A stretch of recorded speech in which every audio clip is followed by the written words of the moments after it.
Bismillahirrahmanirrahim. Assalamualaikum warahmatullahi wabarakatuh dan salam sejahtera. Saudara dan saudari yang saya kasihi sekalian, apa khabar semua? Saya doakan saudara dan saudari sihat walafiat. Susulan kenyataan yang baru saja dikeluarkan oleh Istana Negara berhubung proklamasi darurat yang berkuat kuasa di negara ini, saya berdiri di hadapan saudara dan saudari sekalian pada pagi ini untuk membuat beberapa penjelasan.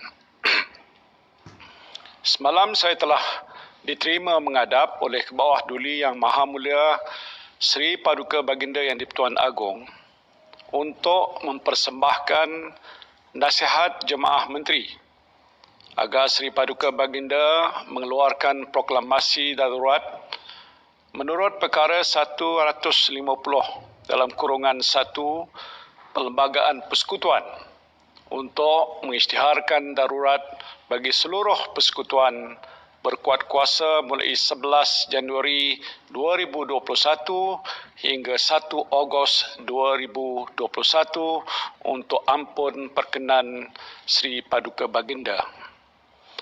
Perkara 150 dalam kurungan 1 Perlembagaan Persekutuan memperuntukkan jika Yang di-Pertuan Agong berpuas hati bahawa suatu darurat besar sedang berlaku yang menyebabkan keselamatan atau kehidupan ekonomi atau ketenteraman awam di dalam persekutuan atau mana-mana bahagiannya terancam, maka Yang di-Pertuan Agong boleh mengeluarkan suatu proklamasi darurat dengan membuat dalamnya suatu pengisytiharan yang bermaksud sedemikian.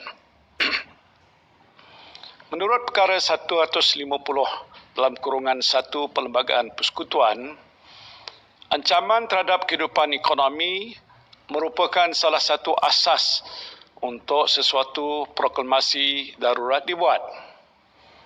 Dalam kes Stephen Kalung Ningkan lawan Kerajaan Malaysia, Majlis Privy menyatakan dalam penghakimannya bahawa, dan saya petik, an emergency to be within that article, is Article 150 within kurungan 1 of the Federal Constitution, must be not only grave but such as to threaten the security or the economic life of the Federation or any part of it.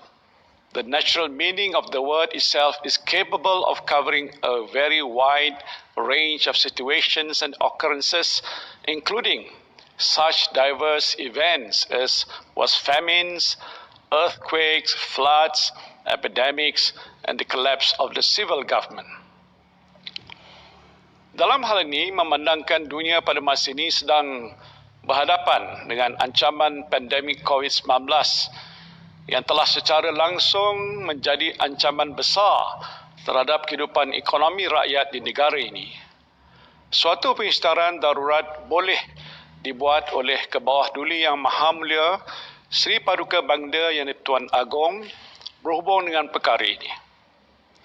Selain peningkatan mendadak kes positif COVID-19, terdapat beberapa negeri di Malaysia seperti Johor, Pahang dan Kelantan yang sedang mengalami bencana banjir yang besar yang telah secara langsungnya turut menjadi ancaman besar terhadap keselamatan dan kehidupan ekonomi rakyat.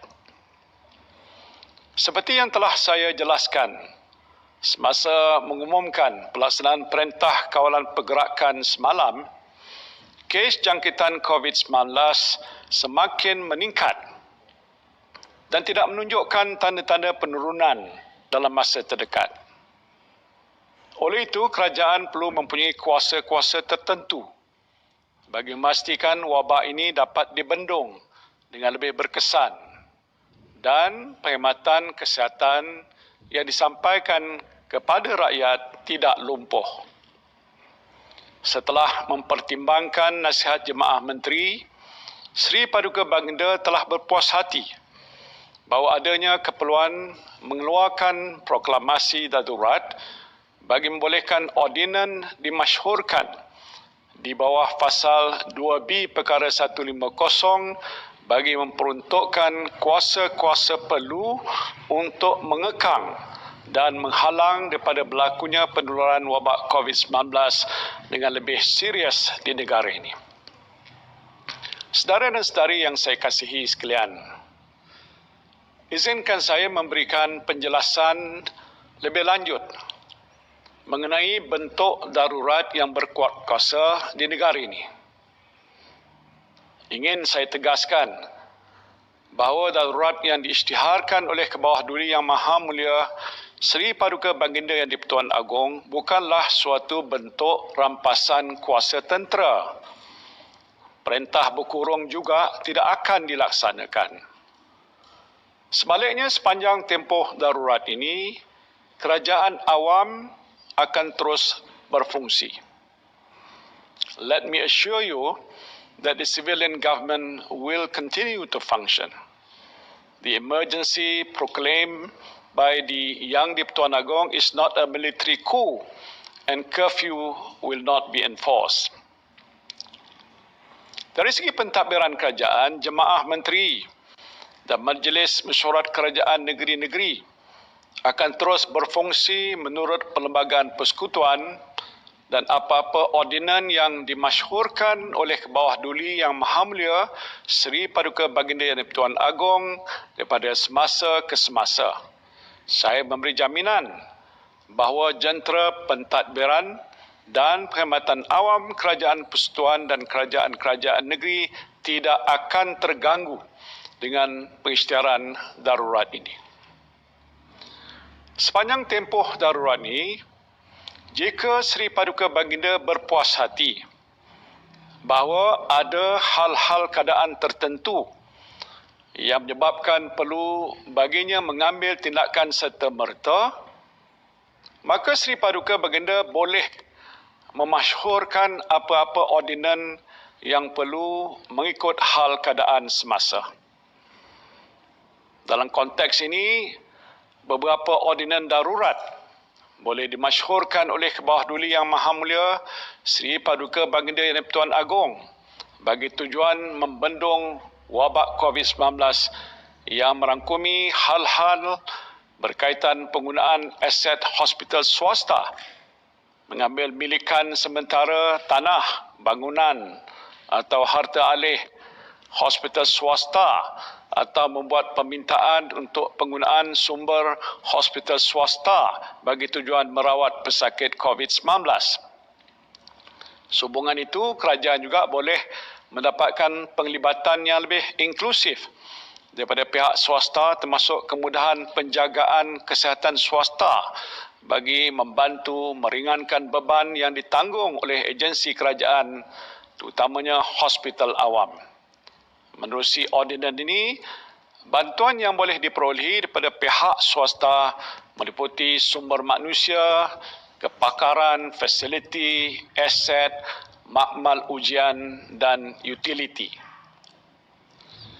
Di samping itu, kuasa-kuasa perlu di bawah ordinan ini juga akan digunakan untuk memudahkan urusan dan mengatasi apa-apa peraturan yang menyukarkan penyampaian perkhidmatan kesihatan awam secara pantas, cekap dan berkesan dalam pandemik ini. Suatu ordinan juga boleh dimasyhurkan untuk memperuntukkan kuasa penguatkuasaan kepada Angkatan Tentera Malaysia selain kuasa yang sedia ada, mengikut kuasa-kuasa yang diperuntukkan kepada Polis Diraja Malaysia di bawah Kanun Tata Cara Jenayah atau mana-mana undang-undang penguatkuasaan lain yang berkaitan. Angkatan Tentera Malaysia juga akan diperuntukkan kuasa untuk membantu melaksanakan fungsi-fungsi berhubung dengan kesihatan awam dan fungsi-fungsi yang dijalankan oleh pegawai awam yang berkaitan semasa pandemik ini. Selaras dengan proklamasi darurat ini, aspek kawalan sempadan negara juga akan diperketatkan dengan memberikan kuasa kepada anggota tentera selain polis dan immigration untuk menangkap parti dan sesiapa saja yang menceroboh sempadan negara. Selain itu, suatu ordinan juga boleh dimasyhurkan untuk meminda Akta Pencegahan dan Pengawalan Penyakit Berjangkit 1988 untuk meningkatkan keberkesanan penguatkuasaan akta ini dalam membendung penularan COVID-19. Dan ini termasuk meningkatkan penalti ataupun hukuman ke atas sesiapa yang melanggar undang-undang dan peraturan berkaitan pengawalan wabak COVID-19. Ordinan-ordinan yang bertujuan untuk memerangi sabotaj ekonomi, monopoli dan kenaikan harga barang secara keterlaluan dalam masa pandemik juga boleh dimasyhurkan oleh Seri Paduka Baginda. Tindakan penguatkuasaan yang lebih tegas dan hukuman yang lebih berat boleh dikenakan untuk tujuan ini. Semua ordinan yang dimasyhurkan oleh Kebawah Duli Yang Maha Mulia Seri Paduka Baginda Yang di-Pertuan Agong akan diwartakan dan boleh diketahui oleh rakyat.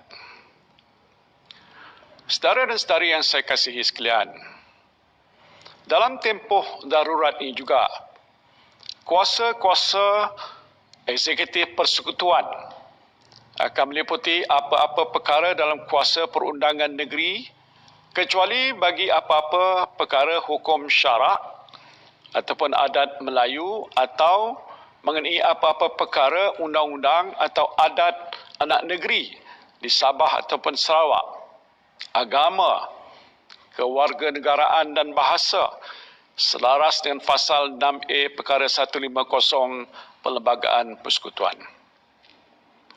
Selain itu, Parlimen dan Dewan Undangan Negeri tidak akan bersidang sehingga suatu masa yang ditetapkan oleh Yang di-Pertuan Agong.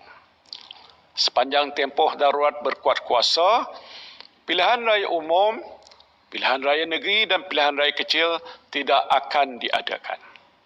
Dalam keadaan biasa, pilihan raya kecil mesti diadakan dalam tempoh 60 hari selepas kerusi disiharkan kosong. Pilihan raya negeri juga mesti diadakan dalam tempoh 60 hari selepas Dewan Undangan Negeri dibubarkan. Sedangkan kita tahu, rakyat pada masa ini tidak mahu pilihan raya diadakan untuk mengelakkan wabak COVID-19 merebak seperti yang berlaku selepas pilihan raya negeri Sabah baru-baru ini. Dan untuk menjamin pelaksanaan tempoh darurat dibuat secara adil dan telus, sebuah jawatan kuasa khas bebas akan ditubuhkan di bawah suatu ordinan untuk menasihati Seri Paduka Baginda sama ada darurat besar ini masih berlaku dalam persekutuan bagi meneruskan tempoh kuatkuasa proklamasi darurat atau menamatkan proklamasi lebih awal daripada tarikh yang ditetapkan. Saudara dan saudari yang saya kasihi sekalian, mutakhir ini terdapat pihak-pihak yang mendesak supaya pilihan raya diadakan. Saya tidak berniat untuk tidak mengadakan pilihan raya. Perkara utama yang menghalang saya daripada menasihati Kebawah Duli Yang Maha Mulia Seri Paduka Baginda Yang di-Pertuan Agong agar membubarkan Parlimen untuk membolehkan pilihan raya diadakan ialah pandemik COVID-19. Keputusan untuk tidak mengadakan pilihan raya semasa pandemik COVID-19 ini masih menular ini adalah selaras dengan satu daripada 5 prinsip maqasid syariah, iaitu menjaga nyawa ataupun hifzun nafs. Dan dalam konteks ini adalah menjadi kewajipan saya sebagai ketua kerajaan untuk menjaga nyawa rakyat dengan melindungi saudara dan saudari sekalian daripada jangkitan COVID-19 ini. Ini adalah kemaslahatan yang paling utama yang dituntut oleh agama Islam. Justru saya memberikan komitmen yang tegas bahawa pilihan raya umum akan diadakan sebaik sahaja jawatan kuasa khas bebas yang akan ditubuhkan memperakukan bahawa wabak COVID-19 telah reda atau pulih sepenuhnya dan pilihan raya adalah selamat untuk diadakan. Pada masa itu terpulanglah kepada rakyat untuk memilih kerajaan mana yang layak untuk mentadbir negara ini dan menjaga kebajikan saudara dan saudari sekalian. Inilah komitmen dan aku janji saya yang akan saya tunaikan insya-Allah.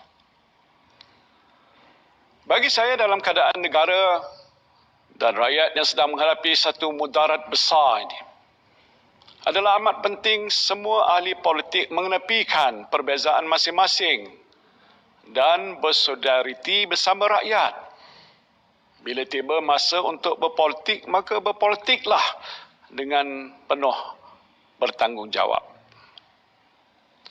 Saya juga memberikan jaminan bahawa sepanjang tempoh darurat ini, Badan Kehakiman akan terus berfungsi untuk menegakkan hukum dan keadilan.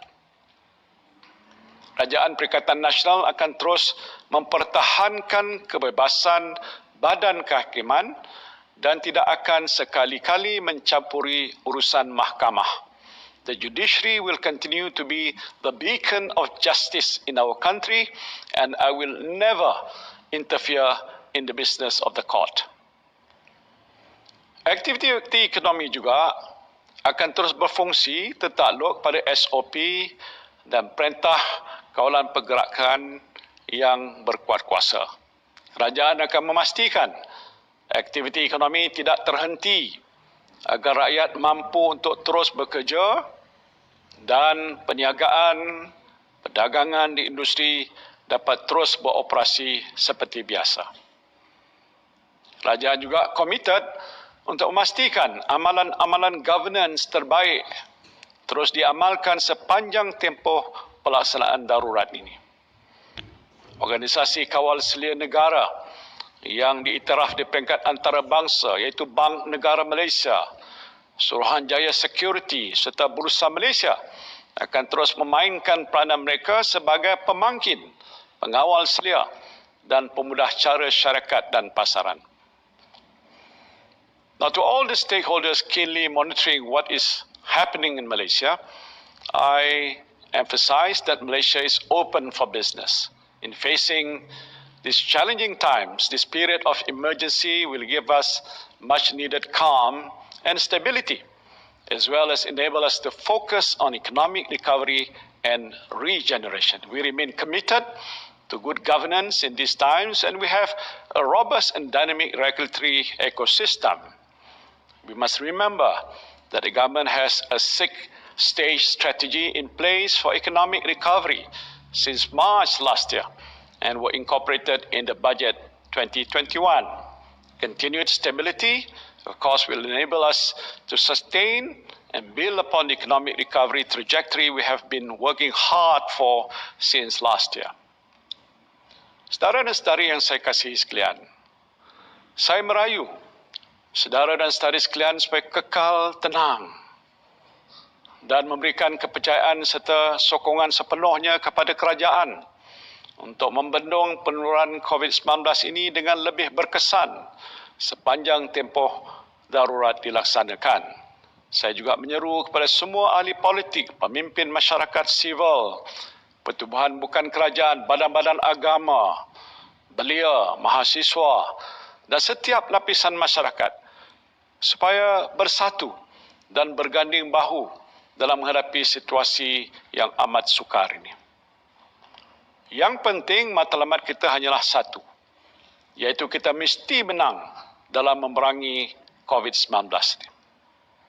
Marilah kita mengamalkan disiplin kendiri dengan lebih ketat sepanjang tempoh PKP dan darurat yang berkuat kuasa ini. Mudah-mudahan kita akan dapat melandaikan lekuk jangkitan COVID-19 dengan segera dan seterusnya mengurangkan tekanan ke atas sistem kesihatan negara kita yang sedang terbeban dengan peningkatan kes-kes positif COVID-19 saban hari.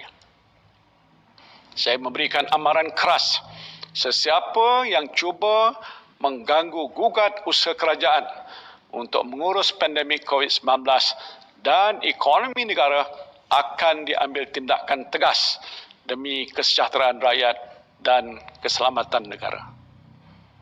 Saya juga berharap agar para alim ulama dan pemimpin agama dapat mendoakan kesejahteraan negara kita dan mudah-mudahan kita semua dilindungi daripada sebarang bala bencana. Saya bagi pihak kerajaan sekali lagi menjunjung setinggi-tinggi kasih di atas keprihatinan dan kebijaksanaan Kebawah Duli Yang Maha Mulia Seri Paduka Baginda Yang di-Pertuan Agong dalam memperkenankan pengisytiharan darurat di bawah perkara 150 Perlembagaan Persekutuan bagi menangani pandemik COVID-19 dengan lebih berkesan. Saya berdoa semoga Kebawah Duli Yang Maha Mulia Seri Paduka Baginda Yang di-Pertuan Agong, Raja Permaisuri Agong, putra dan puteri tuanku, seluruh kerabat duli tuanku dan sekalian rakyat jelata terus dilindungi oleh Allah Subhanahu wa taala. Mudah-mudahan wabak COVID-19 ini yang sedang pun melanda negara kita segera berakhir. Amin. Amin ya rabbal alamin. Terima kasih. Wabillahi taufiq wal hidayah. Wassalamualaikum warahmatullahi wabarakatuh.